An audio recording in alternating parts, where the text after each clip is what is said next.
Hey everyone, welcome to season 4, episode 15 of Not Your Average Bucket List by Only in Your State. I'm here with my co host Sarah. Hi, Sarah. Hey, Marissa, how are you? I'm doing well. How are you doing? Fantastic. Cannot wait to talk about roadside diners, roadside attractions. I'm all into this. Yes, this is definitely up your alley. I feel like we talk about this a lot, Hmm. especially it's like kind of our bread and butter at Only in Your State. It's good old fashioned Absolutely. roadside Americana stuff. Yes. Uh huh. And so today we're going to be featuring one article in particular, but then kind of branching off to discuss roadside attractions as a whole across the United States. The article, let's just dive into it. It's titled The Roadside Hamburger Hut in Northern California That Shouldn't Be Passed Up. Right there. A lot going on. A lot going Hamburgers, on. roadside, NorCal. Do people call it NorCal? Is that just only in Is your that state just us? thing? I I don't don't know. I know. mean, let's. I'm No. going to imagine that we're just like really fine tuned into what they would say. So yeah, Okay. it's like It's happening. like the lingo and language that people don't actually say as a local, but everyone outside of them thinks they do. Like, oh, so Cali. Right. But no, I don't. Have you ever been to areas in Northern California? I really, aside from like going to like national parks and things, I haven't. Have you? Yes, I have a lot. Okay. It's it my sister lives in Northern California, Okay. so I try to go as often as I can, and I love it. I Yeah. it's because to me, obviously I love Oregon so much, and then there's so much about Northern California that just kind of bleeds into Oregon and vice versa Yep. that I love Mendocino. That is one of my favorite coastal towns of all time.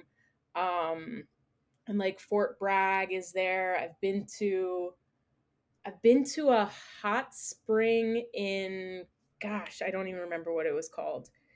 It's in Northern California. It's in the forest. It's like a hot spring resort. Oh, oh my God, that sounds amazing. Or ORR California maybe. Okay. But yeah, totally magical and just me. I love trees and all that fun stuff. Trees, waterfalls, hikes, nature. You um know me, love trees. Yep, that's that's Gotta love true. oxygen. But so okay, this article is featuring the small town of Pine Grove, which almost sounds Mhm. like it should be straight from an episode of Buffy the Vampire Slayer. But Pine Grove is an actual place, and people love it. It is, this. You go down Highway 88, and then you're in Pine Grove. Specifically, you will come across a place called 88 Giant Burgers to Go. Mhm. Not making that up. That is the name of That this. is quite literally. And have you ever been to 88 Giant Burgers to go? I haven't. All I, right. Well, next time you're in Northern California, I think you're going to have to. We need yes, to get, proof in the pudding. You have to yeah, get a for maybe sure. not a giant burger, maybe a giant french fry. Whatever you do. Cool. Love potatoes. I would definitely be in on that. Um, but so people, the reason why this we're featuring this article, beyond the fact that this article was extremely popular for Only in Your State, people love Mhm. Pine Grove and they love 88 Giant Burgers to Go. Yes. It's a hidden gem in the mountains. And so, off the cuff, what are your thoughts about this roadside hamburger spot? When you first saw it, researched, what were your takeaways? The nostalgia that hit me just seeing the menu, I'm like, yes, because yes, this is very popular and people in the area love it. And if you're driving through Northern California, we had a lot of people comment like this is great stuff and they'd go back. But also, this is very similar to spots you'll find across the United States. And I had one called the Y Point, I think. It was like in the middle of nowhere, Ohio. Like I can't even remember what the actual town was. And I lived there. But it had this exact same menu and it was like shakes, burgers, french fries, all very simple, but some of the best greasy food you will ever have in your life. Yeah. So you had that growing up. You had like that Yeah, iconic hamburger spot that was like your go-to that wasn't a chain or McDonald's or absolutely. Yeah, and there's even one nearby called, we wrote about it on OnlyInYourState.com, called the Dalton Dairyette, and it's in Dalton, Ohio. And the same, it's a drive-in that's very reminiscent of, this roadside America, has a simple menu. But yeah, absolutely. Yeah, I kind of miss these spots. I know, we write about them often on Only in Your State, but I feel like they're few and far between, Mm, because everybody, I mean, yeah, growing up in New Jersey, we had, outside of the diner scene, there were places you can go, a little walk-up counter where you can get yep. hamburgers, like a little sack of hamburgers to go, and they were just like that was it. Very Yeah. yeah, it brings back a lot of great memories, usually tied to also milkshakes or ice cream, sundaes or something like that. But Yeah. uh, yeah, I think maybe that's why this article resonated with people so much, is their own, maybe they've been to 88 Giant Burgers to go, but maybe they also have a place that they remember that they loved where they got their own burgers growing up. Absolutely. And I think honestly, and maybe just because of where I am in the country, there's a lot of driving involved going anywhere. So I feel like I come across these places more and more often because really roadside diners and food carts evolved because of, you know, just to dive into like kind of the history of it, but Mr. Henry Ford, the dude with the car in the 1920s, he basically brought the, casual motor vehicle to the United States and the world, really. And that Model T changed everything that we did. And so Americans were this growing class of people who owned cars and were driving everywhere. And so they wanted to service these people, especially as they started to evolve the highway system and US Route 40, the main street of America, kind of evolved itself. So all of these roadside diners, roadside attractions were these is just part and parcel to the driving experience and the driving culture in America. So I think it's really funny that, you're saying that even to this day, like maybe they're few and far between, but I feel like in these driving states, aka maybe what some people would call the flyover states where I live. But, people need to drive to get where they want. And I feel like there are still a lot of these classic roadside stands selling, very simple burgers, not a lot of, fancy stuff, but it's just still part of the culture of road trips and driving and taking these detours that are so iconic for the United States. Um, I did thought it was think it was interesting that some of the first like big launches of these roadside stands, there's a couple that I think they're still in existence to this day, but it's like one of these things where I feel like you have to go if you are a big road tripper. So one is the let me see, the Peggy Sue Diner. And have you been to that one? No. Mm-mm.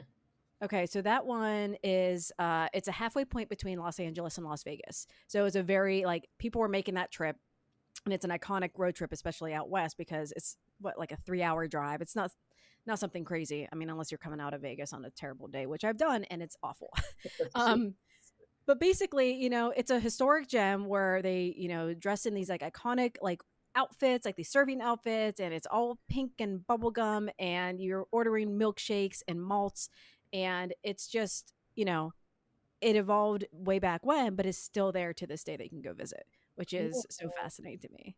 I love that. Um, yeah, so during the 20s, it's like really grew. And then I think once the Great Depression hit and World War II, there's kind of like a shifting in the culture of where like maybe there wasn't as much money. People weren't spending on this kind of stuff. And also during the wars, like the workforce was changing. And then a lot of the women who stayed at home, were working in factories, but also diners and service industries to, make money for the family.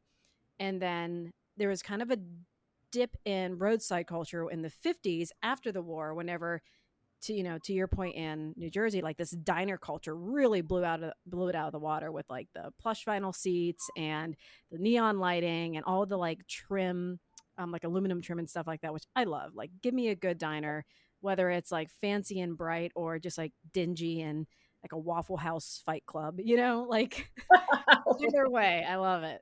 Um, so yeah, and then after that, I think after the 50s and 60s, now we're just building on this nostalgic Americana and road trip culture. So I think it's fun to look at the evolution and where it started and why it started and how there's still bits and pieces of that to this day. Long-winded way to say, I agree. It's probably because of nostalgia. People love this place so much. So No, that was great. I think that to me, probably the history behind all of this was most fascinating. Everything that you were yeah, just saying about, the rise of the automobile, and then, car ownership. was at an Yeah. all-time high, and then it's like all of a sudden you have access to the open road and Mhm. the sense of adventure that you didn't have before. Yeah. So obviously people saw it as this wonderful opportunity to attract travelers, boost the Yep. local economy, and they did that by not only creating great restaurants or hidden gem restaurants, but also these like really unique, um, Mhm. eye-catching attractions. And like we know already that Americans have this penchant for very quirky things, Yeah. snap a photo in front of the biggest ball of yarn or stuff like that. Well, yeah, but like, what's gonna stop your road trip? What's gonna convince your dad to pull over and Right, actually like fuel up next to this giant pistachio? right. And that's what I love about some of these roadside attractions. Is like, yeah, it's a marketing tool. They just want people to stop. And what are they gonna get people to stop? Is it that giant ball of wool? Is it this iconic diner, or is it a giant pink elephant? I don't know. Yeah. um, I would No, love to be that's a in good those point. meetings though, with some of these like businesses like, okay, guys, we need to get people to stop at our gas station. What's going to convince them? Maybe a giant beagle? Yes, that is it. This is what we want to do. Oh, that's a very good point because exactly what you're saying. I'm not sure I would be convinced to stop at. I've passed certain roadside weird roadside things before, and I'm like, nah, like, Well, we've talked about south of the border, yeah, right, and that is, it's like, yes, there is a gas station technically, but there's this whole other world of what the hell is going on, right, you yes. know? And I do feel like once you've been once, you've kind of been all the times. So especially there, south of the border, in my opinion. But it's kind of hard not to stop when you have 1,500 billboards coming up from Florida, driving, seeing, and you're like, okay, man, do I, it's almost like guilt inducing. You're like, oh, do I stop? Do I have to stop now? Like, you I know, would love to see data on that, like, okay, we're going to give you not one, not two, but 50 billboards along this highway. And if, like, what's the likelihood of people stopping? Kind of like the thing in Arizona. How many billboards have I seen about the thing at the gas station? Gotta see the thing. You have to discover what the thing is. And it's just like this piece of my brain that's rotting. Like, well, you have to at some point. You yeah, have to go see what the thing is.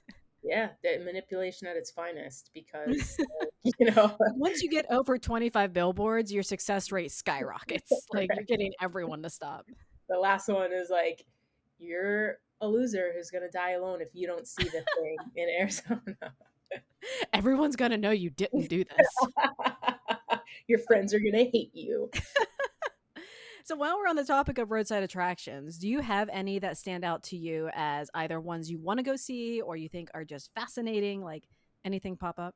Yeah, so I came up with a couple that I've been to, and some that I really want to go to. The mystery spot in Santa Cruz, California. It's been Mm-hmm. around since. Have you been? No, but I want to go. Okay. Santa Cruz, also one of my favorite places. But it opened in 1940, and it's one of those places where it's like a gravitational anomaly and an optical illusion at its finest, because Yes. you're in this wooden cabin that's kind of like slanted, and then objects are appearing to roll uphill, and then people are kind of standing at these like impossible angles, and balls can the tour guide will roll a ball on a plank, it'll go uphill, and it's like one of those weird surreal experiences that yeah, it was a lot of fun.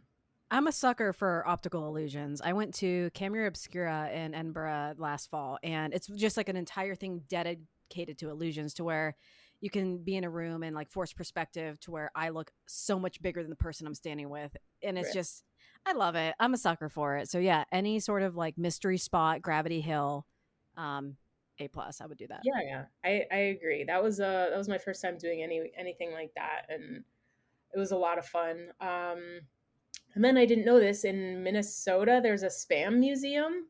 I Yeah, didn't know that either. Can yeah. you So try spam? Like, do they have it to try?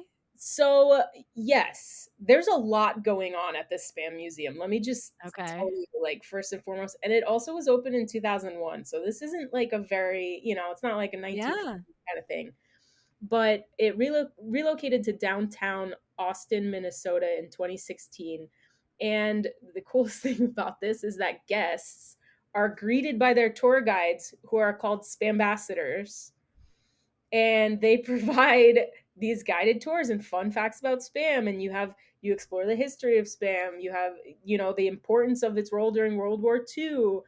And it's just kind of like celebrating all things spam, which I just think like any museum that's dedicated to one Yes, thing, like we, very niche. Like, I yeah, really hope that there is somewhere in the museum a running loop of Monty Python's spam bit, like just in the background somewhere. Like, what is that? yeah, Oh my god, I would. That's going on my bucket list. Not that I'm frequently in Minnesota, but I want to go to the spam museum. I want to try all of the spam because there's so many. I like. Look, I've had like a spam, light spam, teriyaki spam. That's probably it. Like, yeah, I'm missing out. I yeah. need a spam ambassador to tell me You what's definitely do. what's gonna eat. Interactive exhibits. So who knows what that Mm. means? We don't. Um, but yeah, and the final one actually is in Florida that I've never been to, and I feel like I really should go. But the Weeki Wachee Springs State Park with the live mermaid show. Yeah. Yeah, so this was like a huge one in the 1940s, and um, it's like all centered around the Weeki Wachee Spring, which is the first Mhm. magnitude spring, and these mermaids perform underwater, which is really cool. And you get to watch the mermaid show, and then you could swim, kayak, paddleboard in the spring. But yeah, it just seems like something that's been around since the 1940s. And I was looking at old photos of it, and it just looks really neat. I follow a couple of mermaid show performers on social media for whatever reason, and I just find it fascinating because one, I'm not a good swimmer. I really can't swim, so that alone, but having your legs tied in like the big like kind of like spandex thing, and then they're doing all of these tricks and looking beautiful and moving, but they're like holding their breath for an extended amount of time. So I feel like it's a it's pretty impressive to Yeah, me. no, Um 100%. I And would I think people absolutely have like crazy training too to become, yes. yeah. So it's not just like anybody can sign up and, I No, can't. it reminds me of like how free divers are trained to hold their breath for a certain amount of time. So it's like kind of like that, maybe not to that extent, but Yeah, I could insane. go for a solid 30 seconds. That's about And it. that even that might be generous. But what Yeah. about you? Did you have any favorites, ones you've been to, want to go to? Yeah. So I did want to call out. I mean, obviously talked about the thing already, and it's billboard clickbait, and it got me. And eventually in my life, I will go there. Um, I did talk about Peggy Sue's Diner. In Ohio, there's the Field of Corn, and that's just like a concrete field of corn. There's nothing else really about it, but I still want to see it. Have not, but I have seen. Do you know the brand Longenberger? I don't know No, if this was a Midwest thing. I don't, it doesn't ring a bell. Really? Yeah. Okay, so similar to like Tupperware, people would have Longaburger parties, and it was like a basket company. They Okay. made baskets, Gotcha. and then they eventually branched out into like home goods and like cookware stuff like that. But there was a giant basket, which were their home offices in Ohio, just along the highway. This giant Longaburger basket. They are now bankrupt and no longer exist, but um, the basket's still there. I hope it becomes like an apartment building or they reuse it for something because I would love to live in the basket. That Yeah. would be great. I gotta look this up right now. Yeah. Um It's just an so empty basket. it's just a giant basket building. It is Building. what it sounds like. Um Holy smokes, that is wow. yeah. Interesting. That is a legit basket. Yeah, so imagine listeners if you think about a woven basket Yeah. um with handles like a picnic basket. That is it. It is giant and it's a building. um How cool and weird. Very weird. Huh. Um Love I that. have let's see, there's a couple of things that I wanted to ask you about if you've been to, actually. Okay. Have you been to Rock City on Lookout Mountain in Georgia? Yes. I thought that would be a great place. That looks so cool. One, yeah, tell Yeah. me about it. Tell me It about has the Rock City. underground waterfall, right? It's Does like it really? bordering Tennessee. It's like the Tennessee, Georgia, they fight over it. Yeah, and you go up on the mountain, there's that, like, Yeah. overlook, and it's, like, you can go under it. That's Yes. awesome. I wanna Yeah. go there. Yes. I was coming back from Bonnaroo and I stopped. And the underground waterfall was very cool because it's huge and you kind of hear it before you see it and you're like deep underground. But they light it up with all these beautiful lights and you can Wait, see. is that Ruby Falls? Yeah. Oh, okay. I was thinking those were different. No, no, no. I think Yeah. they're all combined as like one thing because I know that Georgia Okay. and like Georgia and Tennessee fight over those, like where I it's mean, and understandably so, it looks very cool. yeah, I know that we've written about Ruby Falls on OnlyInYourState.com, and yeah, you see that lighting of like, I mean, I'm a sucker for like ambient lighting and like purple and red lights, and that's what it looks like yeah, just a giant underground waterfall. So yes, it was very cool. amazing. So I want to go there. I also was curious about some of these like classic diners across the United States. So maybe not so much the roadside attractions. I feel like there are so many roadside attractions, but I probably wouldn't plan a visit. I would just see it and be Yeah, like, oh, here's the Pink Elephant Antique Mall in like Nebraska that I want to stop at because it's so iconic and I need to. yeah, Or there's the House on the Rock in Wisconsin, which I think that's one of the ones that I would actually travel for. yeah. Except there is like bits and pieces I think I would legitimately be afraid of. So I would just need like a buddy to like help guide me through. I kid you not, Marissa. I've been to zoos and stuff where we get to like an aquarium section and I'm clutching to my friend Autumn and I'm just like, tell me when we're through it. And I'm, you Oh know, no. a 30-year-old woman at the time. Just what is it about? What's going on? Let's unpack that here. Yeah, okay, let's put on our therapist cap for a second. No, so basically I suspect it was from a very early visit to SeaWorld as a little child. Like in the picture from that day, I was like 3. We went to my family took me through an underwater like the tunnel aquarium thing and I Yeah. freaked out the entire time. So ever since then, I cannot go into aquariums, I can't watch movies that are underwater. Big dark open spaces also kind of freak me out. So Interesting. like going into a museum exhibit. I don't know if you've ever been to the Titanic exhibit in the Luxor in Las Vegas. Had a heart attack trying to go into that and had to cancel. I couldn't do it. Oh wow. Yeah, so it was just too much. And I think with the sensitization, I'm okay. But if you're just walking me through something and I'm in House on the Rock and I'm like, oh, this is a giant indoor carousel, which they do have and looks awesome. Yeah. But I think there's also a like sea monster section that might, Huh. Piqued yeah, my interest. yeah, you can I'll put on the blinders and you can lead me through that one. You can have a fun time and Yeah. then, roll reverse and then you can hide for the other part. So, So I wonder how would you do because when I was just in Paris a couple weeks ago, I did the catacombs. How would you do there? one that's awesome. I didn't realize okay, we'll talk about this off the podcast, but that's amazing. I want to know more. I think I would be okay. It's not really like the confined spaces or caves that bother me. Okay. Um yeah, no, it's an interesting thing. If it was a museum exhibit and it was big and dark and open, I might get a little bit I don't know, fidgety, but Interesting. Okay. yeah. Okay. House on the Rock. But Yeah, I've heard good things about that, and I've never been, but yeah, I learned about it by reading have you ever read American Gods? yes. Yeah, Maybe. whenever they talk about it there, I'm like, "What is this place? What?" Yeah. And then I finally saw like our articles on it. I'm like, "Oh, that is exactly how they described it." Yeah. Okay. No, it's Um, it's definitely that's it seems like an experience for sure. Um, iconic American like I don't know. It's one of those things too with how we were mentioning like this Americana stuff is just like so ingrained in our history, but we also are a large country and we're not crossing country borders whenever we're going on these road trips. So I feel like from around the world when they look at the United States, it's like, yeah, these guys are going on road trips and they're going to these mom and pop diners and they're all on roller skates eating hamburgers. I'm like, you're not wrong. yeah. that is a big part of it. So back to the places I would want to visit. Curious, have you ever been to Big Pink in Miami? That diner. Yes. The is it tacos, hamburgers? I these are this was just on a diner list. Big Pink. It's in Miami Beach. Yeah, let me look. I mean, look, Yes. is Yes, it yes. like tacos or is it just like typical diner fare? So yeah, it's typical diner. I don't know why I thought it was either tacos or burgers, like specifically.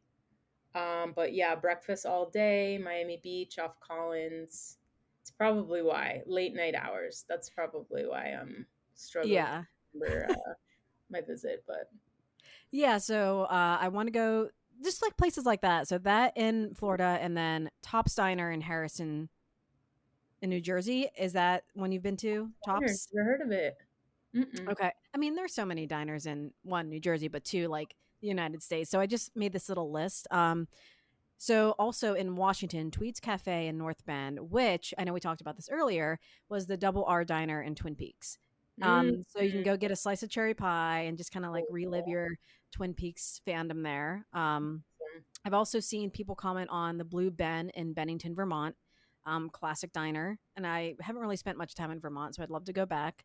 Yeah. And then the Purple Cow restaurant in Little Rock, Arkansas. It's just a purple restaurant, and it's adorable. So yeah, there's honestly, we could talk for 2 hours about iconic diners in just one state. So Yeah. those are just a few that I want to stop at. Rock City in Ruby Falls, House on the Rock. Yeah.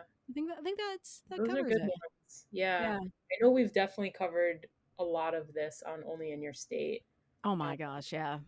Just because, Yep. especially when we're writing about road trips and stuff, it's important to find the things that you could potentially come across, because nothing's worse, in my opinion, than coming back from a trip and finding a place in that area where you were and you're like, oh my gosh, I missed this. How did I miss this, Mhm. spot? Um, And sometimes you have to be open to the detour. You just have to live in the moment and be like, should I pull off at this weird place? Answer is yes. Why always not? would be Yeah. yes. Yeah. Yeah. Have you ever been to Cabazon, Cabazon, the Cabazon dinosaurs in Oh, in California? California? No, Yeah, I haven't. That looks yeah. great. But you've watched it. You've seen the movie The Wizard with Fred Mhm. Savage back in the Yep. 80s. Yep, yep, yep. So yeah, that was when I first was introduced to those dinosaurs, and I know they've been like they're still around today. I think I just Yeah. drove past them coming back from Joshua Tree a couple And you months didn't back. stop. No, I didn't. And see, that's my problem, is because I need to start saying yes instead of like convincing myself no, because I need to throw time and caution to the wind. Well, look, I also understand whenever you're trying to get somewhere, like I've driven across, I mean, not to the extent you have, but I've driven across the country. And sometimes when you're on hour 6, you're like, I just need to stop. I don't Yeah, care. I just want to sleep. it's true. I mean, that's a short day, you know? Yeah, yeah, So that is true. Yeah, so we also did you mention what the ones you were rattling off in terms of diners, were those from our Facebook comments, or those are just like strictly ones you've compiled? those are ones I compiled. I was using a couple of great reference websites. So I was frommersandexplore.com, but also Love Food had a great list. OnlyInYourState.com. I don't know if you've heard of it. We've also covered a lot of these. So I was kind of just trolling through our own content to find some of these little spots. So That's yeah. cool. Yeah, so on our Only in Your State Facebook page, we put out a prompt on our two California pages. We have Southern California, Northern California, and then we have a USA page. So kind of just threw this prompt out, and we were asking people, polling our audience, what their favorite roadside attractions were. Hmm. And I do have to say, a lot of people were talking about this burger spot, Yeah. 88 Giant Burger. That people, one person, Bill, was like, "This burger spot is the burger that I compare the rest to." Yeah.